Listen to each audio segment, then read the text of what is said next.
খানার বেলায় দুর্বল, ঘুমের বেলায় দুর্বল, মেধার বেলায় দুর্বল, দুনিয়ার লাইনেও দুর্বল, তুমি আখিরাতের লাইনে দুর্বল।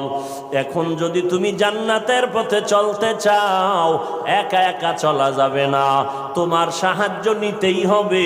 সাহায্য ছাড়া চলার কোনো রাস্তা নাই। তুমি কোরআন পড়তে জানো না, নবীর সুন্নত কোনটা বুঝো না। এখন যারা সুন্নত জানে, কোরআন জানে, তাদের কাছে যেতেই হবে। ওলামায়ে আহলে হকের পরামর্শ ছাড়া চলার উপায় নাই। সাহায্য ছাড়া চলা যাবে না।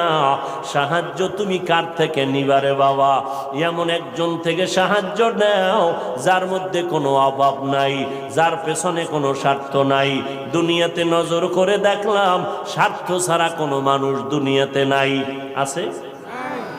অভাব ছাড়া কোনো মানুষ নাই। বরং টাকা যার যত বেশি, তার অভাব তত বড়। যারা যত